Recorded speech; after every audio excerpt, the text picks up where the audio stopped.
Vice President-elect Kamala Harris will travel to Georgia Monday to campaign ahead of the Senate runoffs. She will rally support for the two Democratic candidates, Jon Ossoff and Raphael Warnock. President-elect Joe Biden and Vice President Mike Pence both made appearances in the state this week. Election Day is January 5th, but state data shows more than 1.1 million people have already voted in these races. Whoever wins will determine the balance of power in the Senate. For more, I want to bring in Felicia Davis. She's the lead convener of the Georgia Black Women's Roundtable. Felicia, welcome. Great to have you with us. Tell us about the Georgia Black Women's Roundtable and what kind of work you've been doing to get people to vote in Georgia this year.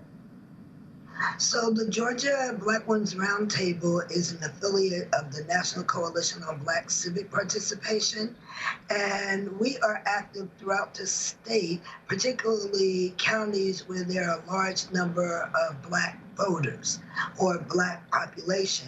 And Melanie Campbell, the CEO, invested in Clayton County specifically since even before 2008. So we have been working diligently to mobilize and educate Black voters. Right now, we're doing the most. We are canvassing, doing lip drops. We have events. We're in barbershops with Black Male Initiative. We have online events.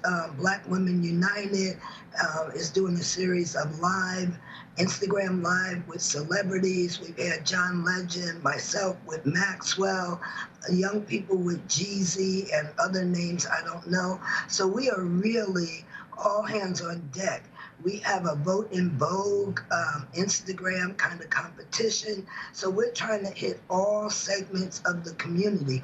We had African drummers at the polls. We had Black dancing Santas at the polls. We are doing everything we can to mobilize and turn out the Black vote. So what is the profile of the voter you're going after? I mean, are you trying to get first-time voters? Who exactly are you trying to get enthusiastic about voting right now? So because we are working in December with COVID-19, the pandemic, we have Christmas and New Year's, we have families, many of whom haven't worked. So we knew it was kind of an uphill slog, and we already voted in November.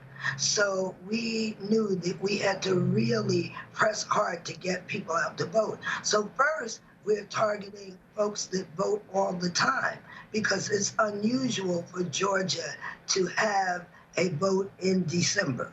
So we're trying to get people to vote early to get those absentee ballots in. And then there are the new voters. So people that turn 18 between November and January 5th will be able to vote. So we have a reach to them. What's called the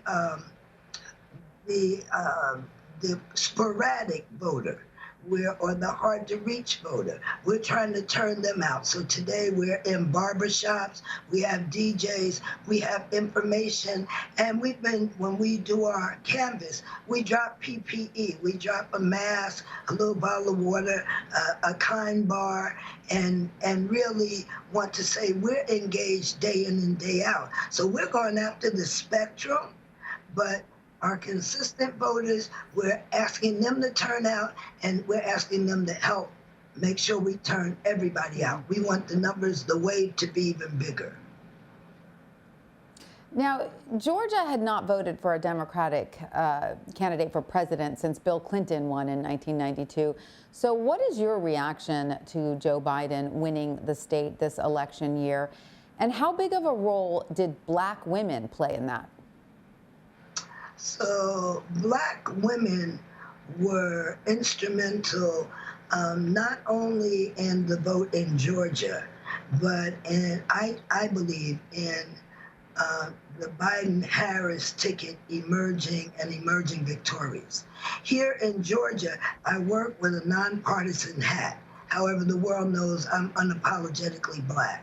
So when we turn out Black voters, we tend to vote in a particular block. And that has been very significant to this incoming administration. Yes, and we mobilize, for example, the Black Women's Roundtable is assisting Georgia. We have our sisters in Michigan, Pennsylvania, Ohio, Florida, Mississippi, Alabama, and North Carolina, and the mighty DMV, all calling into Georgia to get people out to vote. So we have been the backbone in terms of pushing out a massive Black voter turnout, which happens to benefit the Biden-Harris ticket. And I'm curious about some news we're getting from the Biden-Harris ticket. Yesterday, we learned that President-elect Biden is nominating Deb Haaland as Interior Secretary and Michael Regan as EPA Chief. Are Black women you've spoken with happy with the nominations the Biden-Harris administration has put up so far? So the Black women and the civil rights community broadly, we do expect this administration to hold true to two things: their commitment that their administration will look like America, but then as a Black woman, I want to see myself reflected. Now, I'm also on my daily life an environmental justice advocate, so I'm pleased with changes at the EPA. But right now, we are looking for more in terms of honoring what is the base, and without being partisan. Black women really want to see ourselves in high cabinet positions. And so we know, we celebrate Marcia Fudge, we celebrate the Vice President-elect, but we also know that moving our agenda, which is what's most important to us, requires having access to the resources and the policies that impact the lives of the community and the Black community specifically. So are we expecting more? We are. Are we optimistic? We are. Will we hold this administration accountable? We definitely will. All right. Well, Felicia Davis, thank you so much for joining us. We appreciate your time. Thank you for having me.